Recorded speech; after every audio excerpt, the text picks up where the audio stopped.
Senhor, em nome de Jesus, nós queremos nesta hora colocar essa noite diante do Senhor. Declaramos em nome de Jesus a total e completa dependência do Senhor, do Teu Espírito. Declaramos que o Espírito de profecia tem liberdade para agir no nosso meio. Espírito Santo, o Senhor tem o domínio, o controle e o governo. Nós declaramos que Tu és soberano. Nós declaramos, Pai, que nós estamos aqui na Tua dependência e a Seu serviço, para fazer conforme estiver no Teu coração e a Tua vontade. E eu me submeto à Tua vontade, eu me submeto ao Teu mover, eu me submeto àquilo que o Senhor quer fazer nessa noite. Que seja muito além das nossas vidas, mas que seja a manifestação do Teu Espírito nesta noite, neste lugar. Nós Te louvamos, Espírito Santo, e nós Te damos total liberdade de conduzir esse tempo, nesta noite, em nome de Jesus. Amém? Feliz estar de volta depois de uns dias. Não estive aqui no Natal, Ano Novo, saudade dessa casa, saudade das pessoas, saudade dessa família. Alegre estar pregando nesta noite. Saudar os nossos irmãos que nos assistem pela TV Rica. Tabata está trabalhando e está vendo. O Alexandre e Cristiane estão vendo lá de Aracaju. Beijo para vocês. E mais qualquer pessoa que esteja nos vendo, de onde estiver, que o Senhor te abençoe nessa noite. Amém? Vocês continuam me ouvindo perfeitamente? É? Se ficar ruim, vocês fazem um sinal? Vamos lá. Eu ouvi algo do Espírito Santo quando eu buscava Ele por essa palavra. E o Espírito Santo me falou assim: fincar a bandeira. E eu tinha convicção que o Espírito Santo estava falando algo comigo para esta noite específica, para esse tempo, para essa palavra.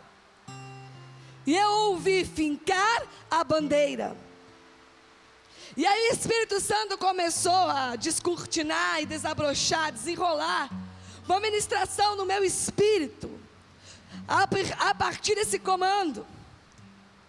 E nessa noite o Espírito Santo vai desenrolar algo no nosso espírito. E como igreja nós vamos fazer algo juntos no espírito nessa noite, amém? Como corpo, não pela minha vida, mas nós todos como corpo. Nós vamos fincar uma bandeira nesta noite. Eu vou ler só um versículo, eu vou explicar muitas coisas. Diz a palavra em Êxodo 17, 15, 16. Depois, eu vou ler para você. Depois Moisés construiu um altar e pôs-lhe este nome: Adonai Nissi. O Eterno fez-me aqui em grande milagre, porque ele declarou: porquanto Deus levantou a sua bandeira de guerra e jurou sobre seu trono que o Eterno lutará contra os amalequitas de geração em geração. Vamos começar a falar, eu vou falar mais esse versículo. Vamos começar a falar sobre o que é fincar uma bandeira. E o Espírito Santo começou a me falar sobre um processo de colonização. Como que as terras foram colonizadas? Um povo saía numa embarcação pelo mar, na maioria das vezes, né? Iam navegando por mapa, por bússola, não sei, pelo vento. E quando encontravam terra, chegavam naquele lugar, eles traziam consigo uma bandeira que representava sua terra, que representava seu rei, sua rainha, ou um brasão, ou um rosto, algo que simbolizasse a sua terra. E naquela terra nova onde eles tinham chegado, eles fincavam uma bandeira. Aquilo significava: eu cheguei aqui primeiro, essa terra agora é minha, essa terra pertence ao meu povo, essa terra pertence à nação da qual eu represento.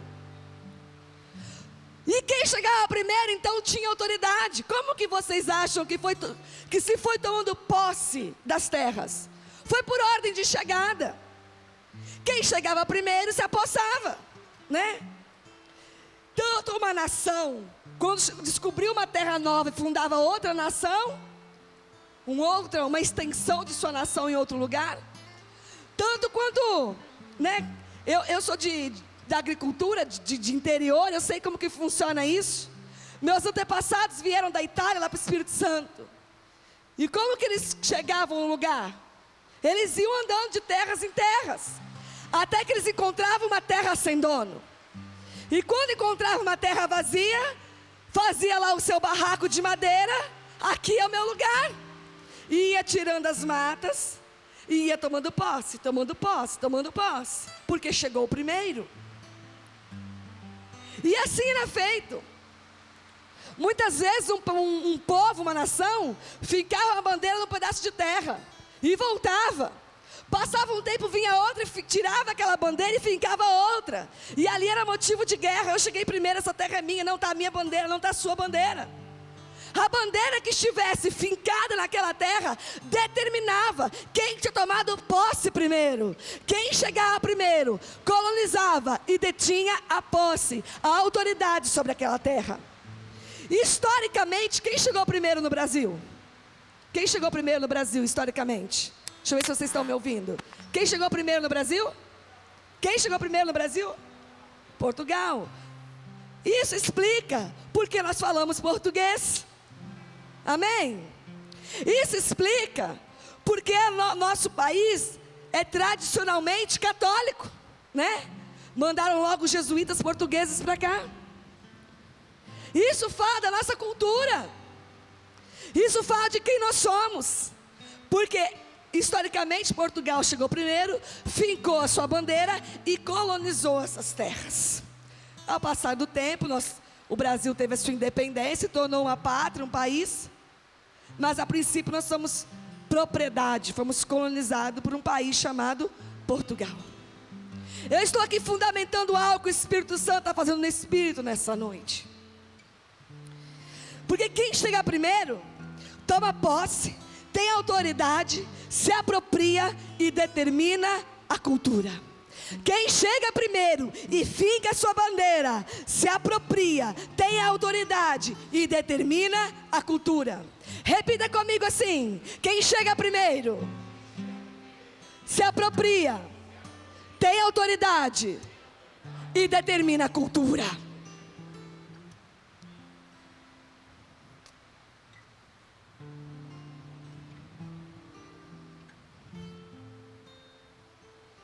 Agora vamos falar de bandeira. Por que fincar uma bandeira? A bandeira era um marco que eles deixavam ali para dizer assim: alguém já esteve aqui primeiro e alguém já é o dono dessa terra. A palavra bandeira na Bíblia, ela vem da origem, eu marquei aqui, definição da palavra no hebraico nek. A raiz da palavra nek é nakak, que tem o sentido de aparecer ou brilhar à distância, de uma luz que brilha alternadamente, sinal luminoso, farol. Quando uma bandeira se movimenta ao vento, esvoaçante, é como levantar de um sinal luminoso. A bandeira na Bíblia, elas são utilizadas como uma espécie de base para um povo e seu exército. Em Números tem uma passagem, eu não vou ler, mas diz assim: os israelitas, Números 15:2, armarão as suas tendas organizadas segundo as suas divisões, cada um em seu próprio acampamento, e junto a sua bandeira. Os israelitas chegavam, montavam acampamento e se agrupavam, divididos por tribo, e cada um, para marcar seu território, tinha sua bandeira. Em Números, no capítulo 2, todo o capítulo 2 de Números praticamente, vai falando de um acampamento de guerra dos israelitas. E a palavra vai dizendo assim, eu vou resumir todo o capítulo 2. E eu só estou fundamentando, vai acompanhando comigo. A leste, os exércitos de Judá acamparão junto à sua bandeira. Ao sul estarão os exércitos do acampamento de Rubem, junto à sua bandeira. A oeste estarão os exércitos do acampamento de Efraim, junto à sua bandeira. Ao norte estarão os exércitos do acampamento de Dan, junto à sua bandeira. O povo de Israel, as 12 tribos, divididas numa estratégia de guerra, todos eles posicionados em lugar estratégico e sempre junto à sua bandeira. Luke dizia: aqui estamos nós, aqui nós ficamos, aqui nós nos estabelecemos, aqui é o nosso quartel-general, aqui é esse povo que está fincado, aqui é esse povo que está estabelecido, aqui está a nossa bandeira. Na tradução alemã da Bíblia, esse termo hebraico frequentemente são substituídos por sinalização de campo e sinais de vitória. O texto que nós lemos em Êxodo 17:15 diz a palavra que Moisés construiu um altar e colocou o nome de Javé Adonai Nissi, que significa: o Senhor é a minha bandeira. Repita assim comigo: Javé Nissi, o Senhor é a minha bandeira. E aquilo foi um marco de vitória que Moisés estabeleceu.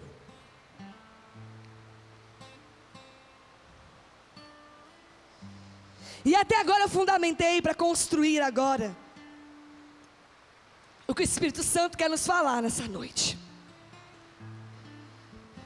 E nós entendemos que as bandeiras têm o propósito de ser um sinal luminoso, de algo esvoaçante pelo céu, e também de ser fincada no chão e determinar a propriedade de um povo que chegou num lugar, numa terra primeiro. Amém?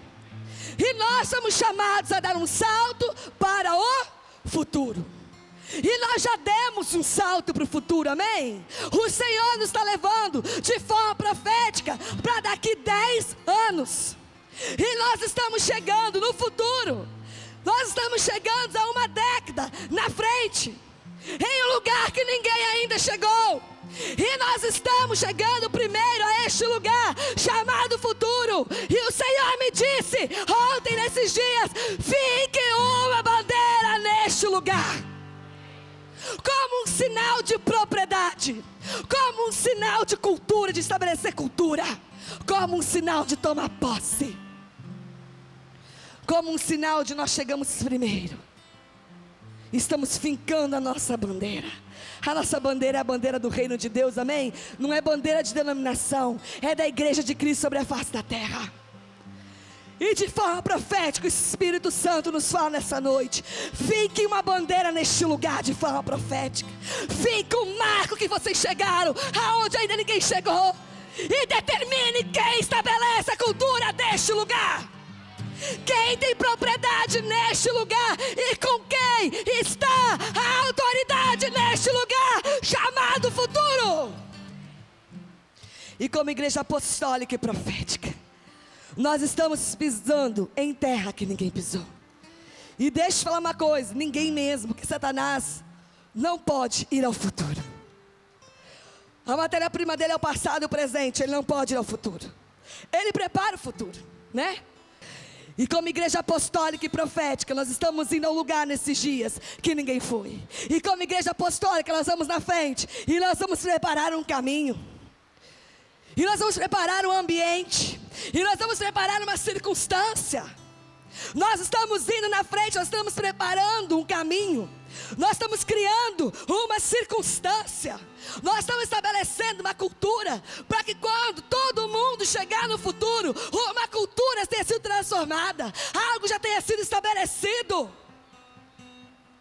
o fundamento já tenha sido estabelecido, já tenha sido determinado a cultura vigente neste lugar. Nesse lugar chamado futuro, a igreja apostólica, a igreja profética vai na frente abrindo o caminho. E quando as outras gerações chegarem, nós já passamos por esse lugar chamado futuro. E nós já estabelecemos algo para que possam viver e desfrutar. Já tem uma cultura estabelecida, já tem uma cultura determinada, amadurecido, já tem algo palpável, já tem algo estabelecido, para que possa ser visto, para que possa ser vivido. Nós estamos preparando todas as circunstâncias para que quando efetivamente o mundo estiver lá, a terra já não seja mais a mesma. nós estamos preparando todas as circunstâncias para que quando efetivamente o mundo chegar lá, no futuro, que é onde nós já estamos, onde nós já fomos levados, a terra já não seja mais a mesma. Quantos creem que nós estamos preparando uma terra diferente do futuro?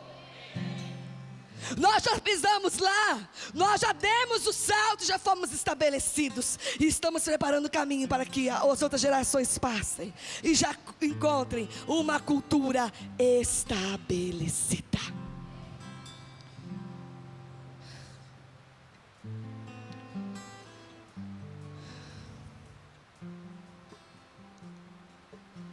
E eu quero determinar nessa noite. O sonho de Deus aqui representa a igreja, amém?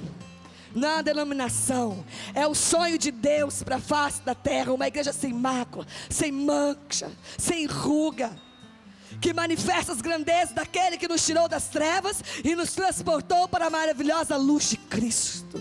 E nessa noite, nós somos chamados a estabelecer e a fincar uma bandeira, declarando que nós chegamos primeiro ao futuro, e este lugar já tem propriedade, este lugar já tem autoridade estabelecida por Deus. O futuro pertence à igreja de Cristo.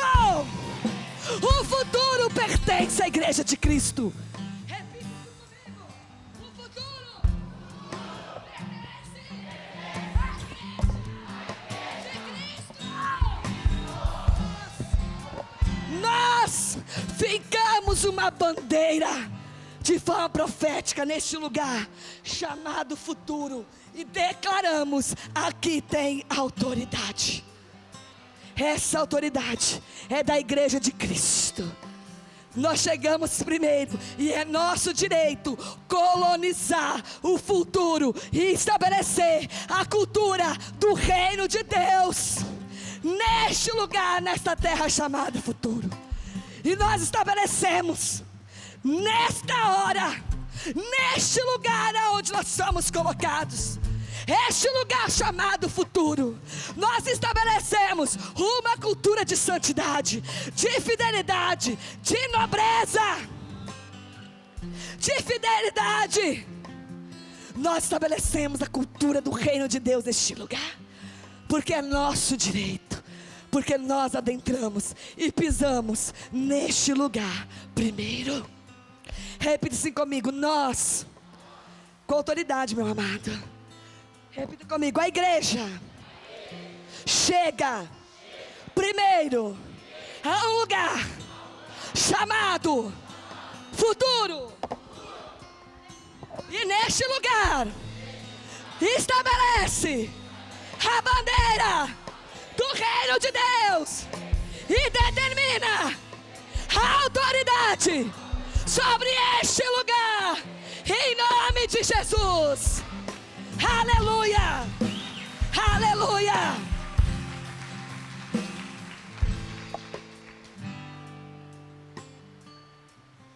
E como eu disse, Satanás não pode chegar lá.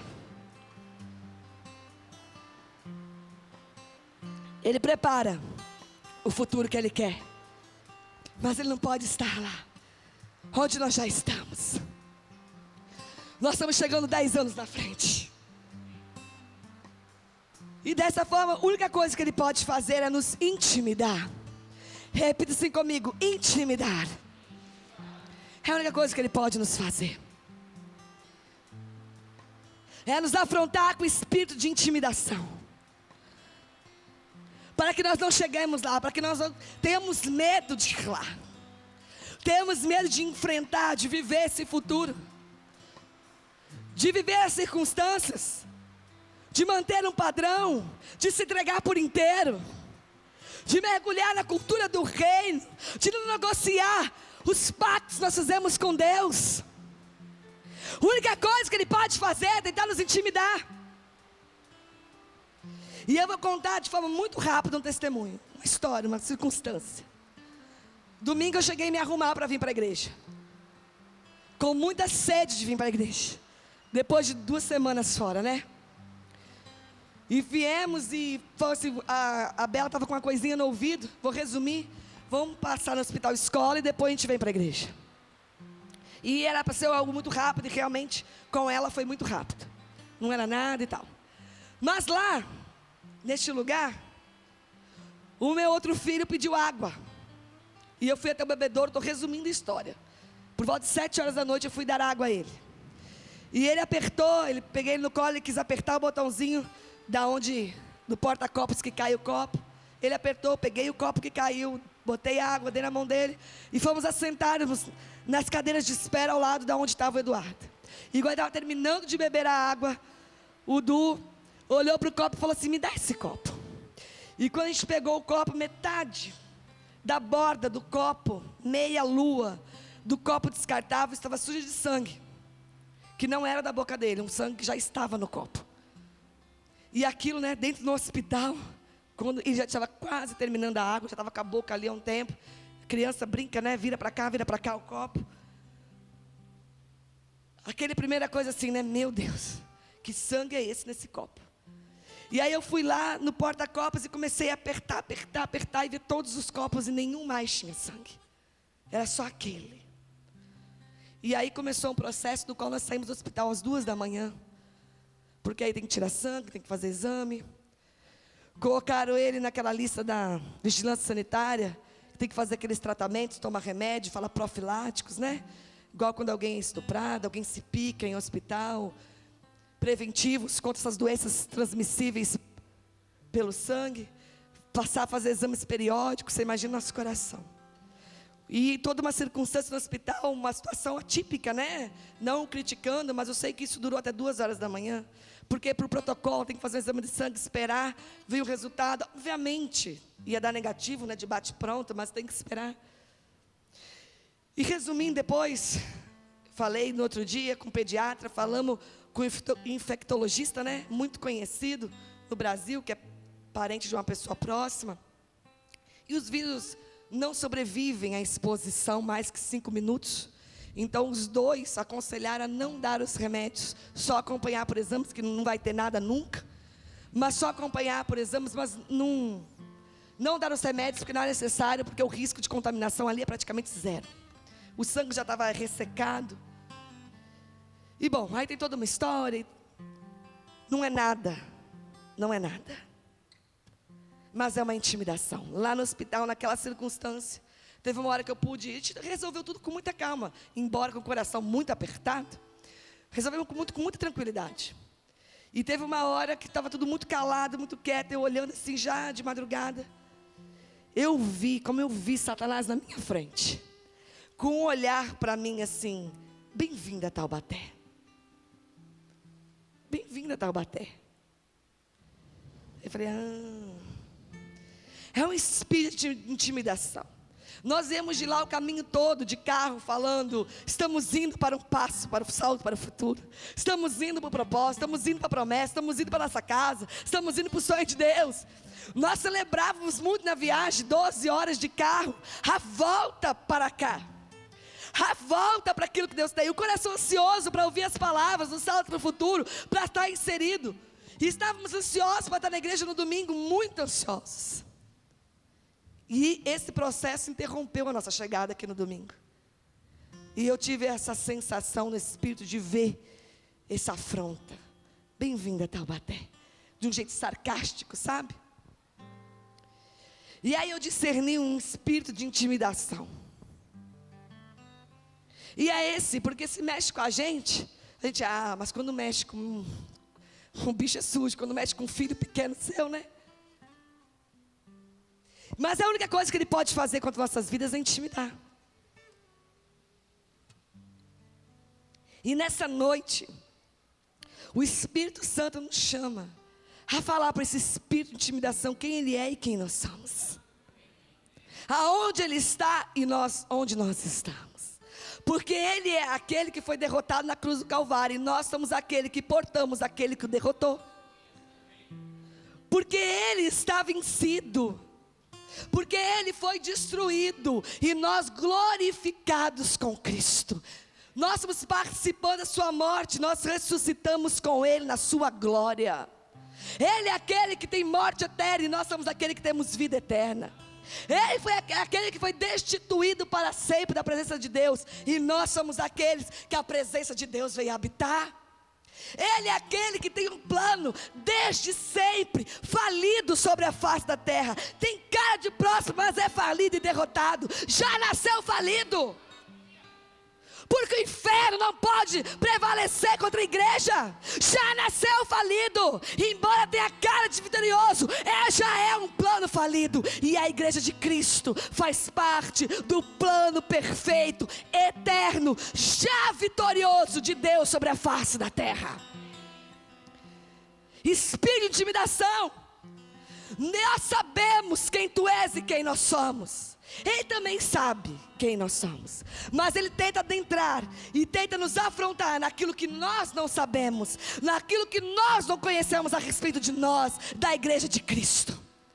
Mas nessa noite, como igreja, eu estou estabelecendo aqui para o espírito de intimidação e qualquer outro espírito, que nós conhecemos o reino que nós fazemos parte e de que reino ele pertence, e que já foi derrotado, e que a igreja de Cristo já prevaleceu com Cristo, que já foi estabelecida uma vitória, e que é uma guerra que já tem vencedor e já tem perdedor.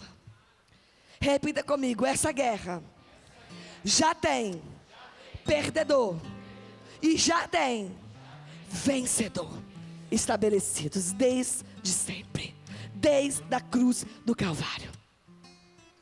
E a única coisa que ele pode fazer contra nós é isso. E ele tentou intimidar, afrontar, tentar, até o próprio Jesus. Se é mesmo filho de Deus, lance-te daqui, porque está escrito que os anjos vão te dar a ordem e não permitirão que você caia, nem que nunca aconteça nada. E aí ele faz aquele discurso, e é assim que ele trabalha. Se é mesmo filho de Deus, por que você não mostra então o teu poder e a tua autoridade nessa situação? Se você é mesmo filho de Deus, por que você não toma atitude? Se lança daqui, se joga, faz o seu jeito. Não espera ser glorificado por Deus na cruz. Se lança aqui logo, chama os anjos e mostra que você é Deus antes da hora. Se você é mesmo quem tu diz que és, então manifesta o poder. Se enche soberba e pula daqui para mostrar que você é Deus.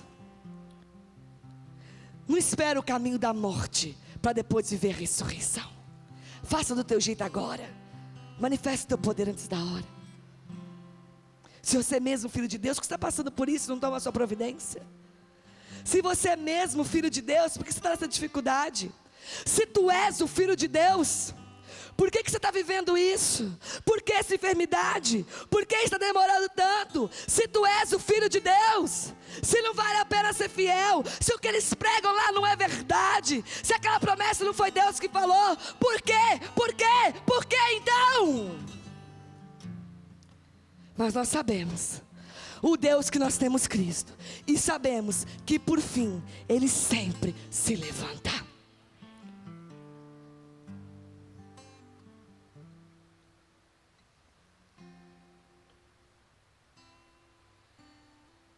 Cristo é a nossa bandeira da vitória. Cristo é a nossa bandeira da vitória.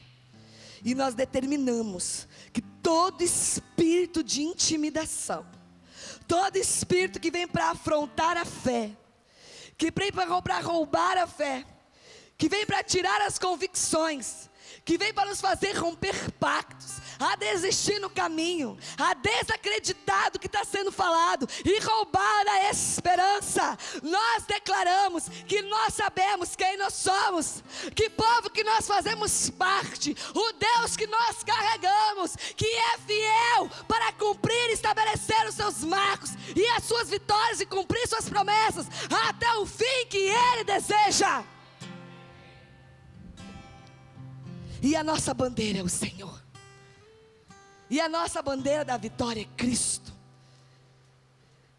Outra outra estratégia de Satanás, eu até falei, acho, no final do ano, no momento de oferta, mas eu vou repetir muito rapidamente, para a gente ir para o final.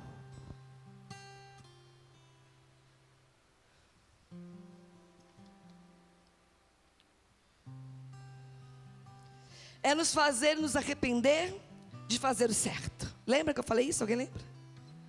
Nos arrependermos de fazer o certo.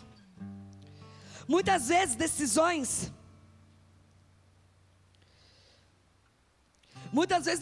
certas custam num dado momento. Muitas vezes decisões certas, decisões acertadas em Deus, levam tempo para nós vermos resultado. Muitas vezes tem coisas que nós decidimos que são custosas, a atitude que nós temos. São investimentos a longo prazo. Nós precisamos aprender a fazer investimentos a longo prazo.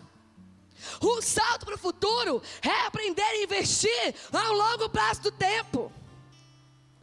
Tem decisões que nós tomamos, atitude que nós temos, que são investimentos a longo prazo.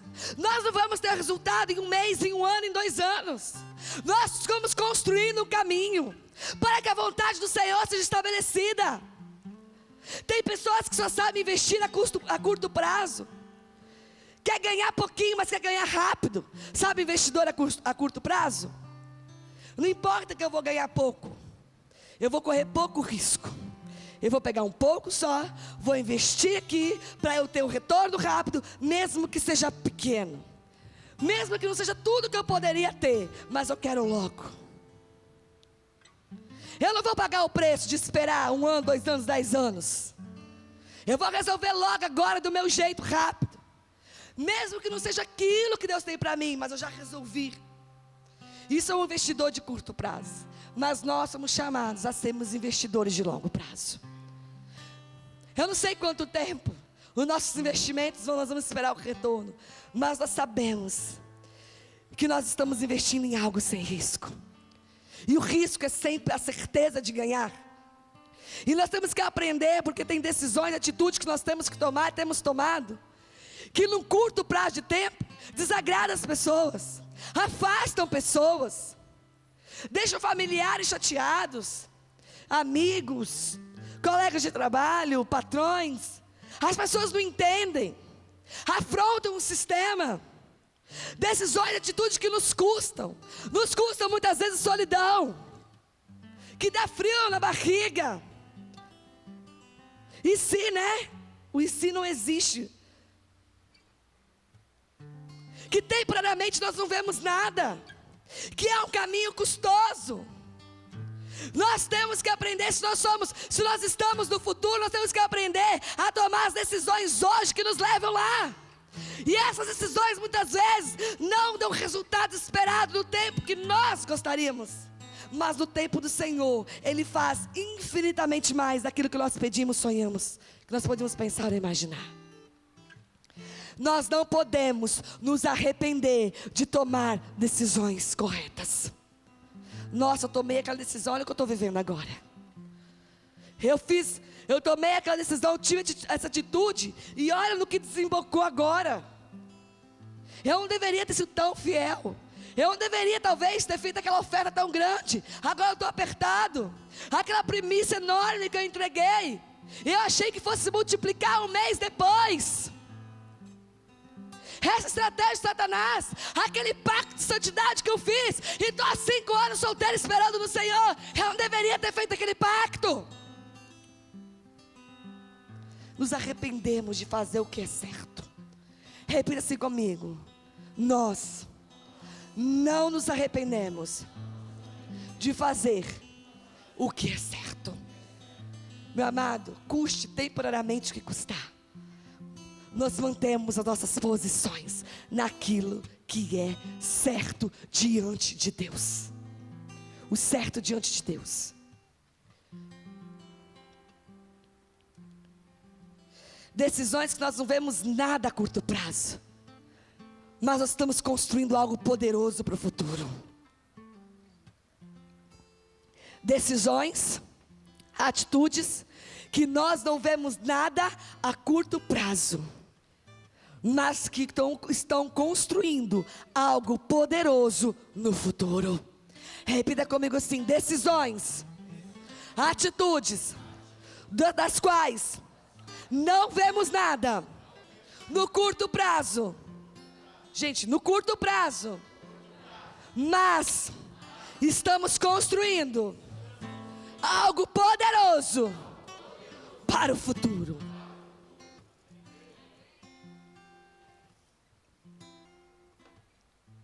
Decisões fortes muitas vezes têm um preço alto.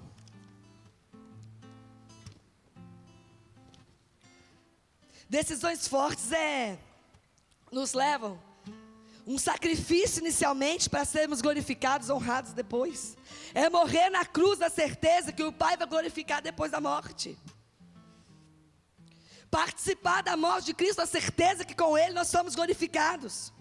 O ponto é que ninguém quer abrir mão de nada, de perder nada, de fazer nada que custe. Nós só queremos receber, usufruir, desfrutar. Isso é bom, mas o Senhor nos chamou para entrega, porque Ele mesmo não poupou nem o seu próprio Filho, mas primeiramente o entregou por amor de nós.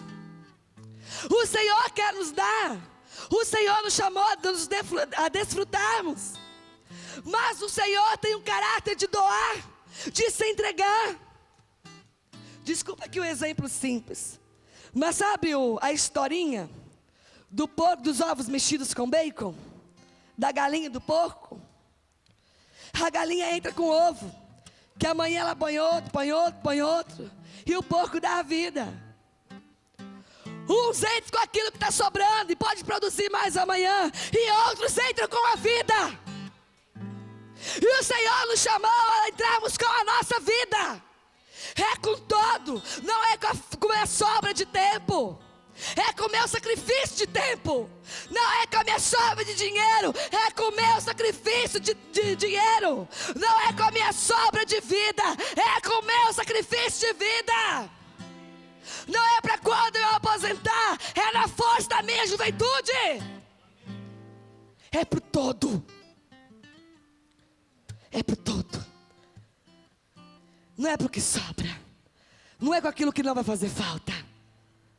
É com todo. Repita assim comigo: é com todo.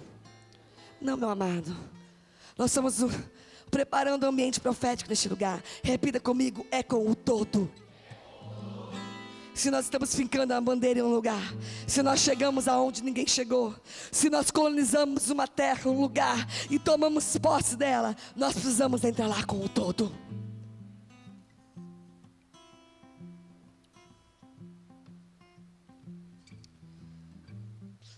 Diz a palavra, falando de salto para o futuro, diz a palavra em Hebreus, quando fala dos heróis da fé, em Hebreus 11, que pela fé, Isaac abençoou Jacó e Esaú, no tocante às coisas futuras. O pai abençoou os filhos, no tocante, pela fé, no tocante às coisas futuras. Repita assim comigo: abençoar a próxima geração, no tocante às coisas futuras. É isso que nós estamos fazendo. Nós chegamos no futuro e temos autoridade legal de abençoar a futura geração, as próximas gerações que chegam neste lugar, e no tocante às coisas futuras. Diz a palavra também, e eu quero dar duas passagens rápidas aqui, não precisa abrir, só para fundamentar algo. Diz a palavra em Êxodo 13, Deus fala assim: quando teu filho te perguntar no futuro dizendo: o que é isto? Deus mandou matar o quê? Primogênitos das jumentas. E falou assim: faça isso. E se no futuro teu filho te perguntar dizendo: o que é isto? Você vai dizer a ele: o Senhor nos tirou com mão forte do Egito, da casa da servidão. Depois em Josué 4 diz assim: e falou aos filhos de Israel dizendo: quando no futuro vossos filhos perguntarem a seus pais dizendo: que significa essas pedras? Farei saber a vossos filhos dizendo: Israel passou em seco este Jordão. Primeiro texto que eu li, Deus mandou matar jumentos como um marco, para que se no futuro, quando os filhos perguntassem o que era aquilo, ele pudesse dizer: O Senhor nos tirou com a mão forte da casa de servidão. Depois do outro texto, Deus manda colocar as pedras, 12 pedras, a história que nós conhecemos, e fala assim: para que quando seus filhos te perguntarem o que é isso, você responde dizendo: Israel passou em seco a este Jordão. Um marco daquilo que Deus estava fazendo, para que as próximas gerações pudessem saber o que Deus fazia de geração em geração. Também na palavra, Deus disse a Jeremias plantar uma amendoeira, para que fosse um marco, uma lembrança daquilo que ele havia feito. Deus estabelecia marcos e mandava deixar aquilo ali, para que quando outra geração viesse, olhasse para aquilo de forma visível e pudesse falar assim: pai, o que é isso? E o pai pudesse olhar e falar assim: filho, nós éramos escravos e o Senhor nos libertou. Filho, aqui havia um mar, mas o Senhor abriu e nós passamos a pé enxuto. Filho, essa amendoeira está aqui, porque um dia o Senhor nos deu essa terra. O Senhor sempre deixou marcos, para que no futuro, as gerações pudessem saber quem era Deus. Nossos filhos, no futuro, e eu falo aqui de filhos naturais e espirituais, gerações, precisam saber quem é o nosso Deus. Só que nós não vamos matar jumentas, nós não vamos deixar pedra nem plantar amendoeira. Eles vão ler o testemunho de Cristo vivo em nós. A marca hoje, as marcas hoje não são algo visíveis e sinais, mas sim o sinal, a marca da manifestação do que Deus é na nossa vida e do que nós manifestamos de Cristo e do que Ele faz em nós. Eu não vou falar para o meu filho: olha essa amendoeira, olha esse jumento, ou olha essa pedra. Eu vou falar: filho, olha a vida de Deus em mim, me siga, porque Deus é poderoso, porque eu tenho vivido com Ele, Ele é um comigo, e o que Ele tem feito em nossas vidas. Essa é a marca. É isso que nós vamos falar para as próximas gerações. A marca hoje é Cristo em nós. Nós vamos poder dizer daqui 10 anos: nós temos uma vida assim, uma cultura assim. Eu casei assim, eu namorei assim, eu fui fiel assim, eu vivi assim, e resultou nisso. Olha as marcas de Cristo em mim. Olha aqui quem Deus é. Filho, olha aqui quem Deus é.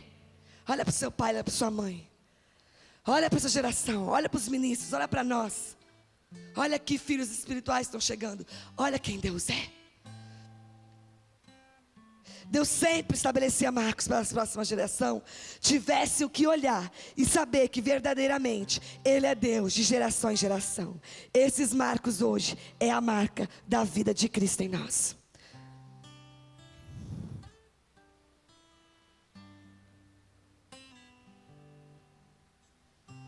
Um salto para o futuro é ter uma vida hoje, que a próxima geração vai poder olhar e falar assim: essa geração, essa vida, o que eles construíram em Deus, o que eles portam de Cristo, o que eles carregam, o que eles manifestam, o que eles vivem, verdadeiramente, Deus é Deus.